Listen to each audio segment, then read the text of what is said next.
Assalamualaikum warahmatullahi wabarakatuh. Halo sahabat Arkas Channel semua. Salam sehat dan semoga senantiasa dalam keadaan baik ya. Pada hari ini, hari Rabu tanggal 30 April tahun 2025, kembali saya menyapa sahabat Arkas Channel semua untuk memberikan beberapa informasi terkait pelaksanaan sekolah rakyat ya. Dimana pada hari ini sesuai dengan timeline ya, tanggalnya tanggal 30 ini penutupan untuk pendaftaran sekolah rakyat ya. Dan juga ada beberapa informasi tambahan terkait kriteria untuk siswa calon sekolah rakyat ini ya. Dimana dari hasil Zoom yang kami lakukan pada siang hari tadi bersama Pak Dirjen ya. Ini kami mendapatkan informasi yang baru ya. Bahwasanya untuk calon siswa sekolah rakyat ini diperuntukkan atau diprioritaskan lebih utama untuk siswa yang berasal dari desil 1 atau keluarganya masuk di desil 1. Kemudian selanjutnya kita akan memantau aplikasi 6NG ya di hari terakhir bulan April ya. Bagaimana untuk status pada menu penentuan KPM ya.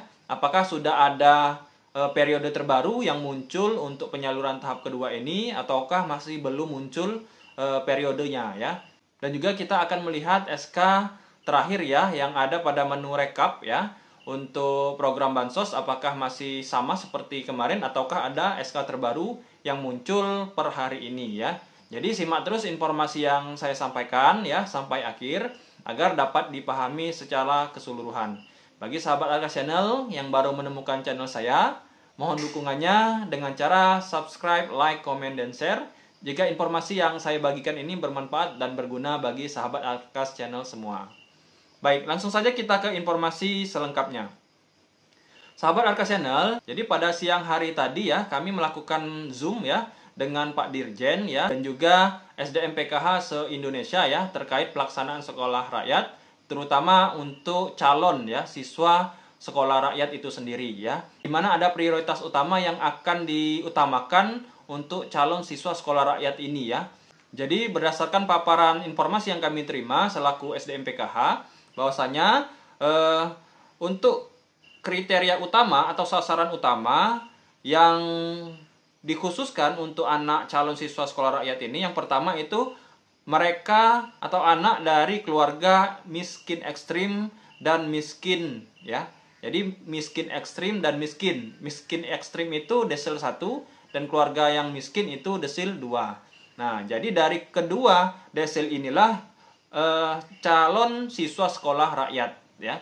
Tetapi pada hasil Zoom kami pada siang hari tadi ya, jadi sedikit ada perubahan ya.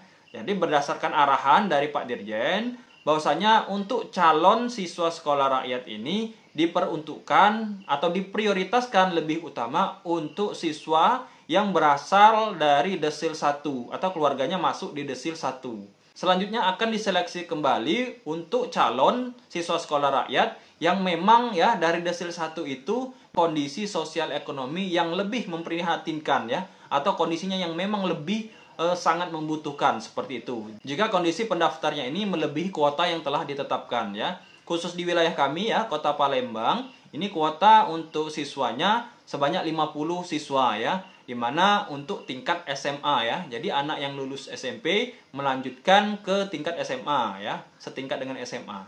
Jadi kuotanya ini 50. Nah, dari total pendaftar yang lebih dari 50 akan diseleksi kembali ya. Setelah masuk desil 1, kemudian diseleksi lagi untuk memperhatikan tadi ya kondisi sosial ekonomi yang lebih membutuhkan ya. Jadi seperti itu ya.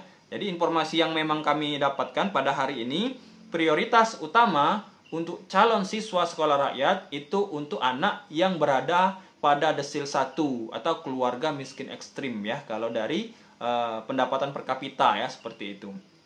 Lalu sekolah rakyat itu apa sih sebenarnya? Jadi sekolah rakyat itu terdapat keunggulan-keunggulan ya. Jadi dari paparan Satgas Sekolah Rakyat ini ada 4 item ya. Jadi yang pertama peruntukannya ini untuk siswa dari keluarga miskin dan juga berprestasi. Kemudian sistem belajarnya ini boarding school, pembinaan 24 jam pada lingkungan yang kondusif. Selanjutnya kurikulum sekolah rakyat, ini kurikulum sekolah unggulan ya. Karakter, keterampilan, bela negara terintegrasi. Dan yang terakhir pembiayaan. Pembiayaan sekolah rakyat ini 100% gratis ya, dibiayai negara, termasuk biaya hidup dan fasilitas pendukung seperti seragam, buku dan lain sebagainya. Jadi seperti itu ya keunggulan dari sekolah rakyat ini sendiri.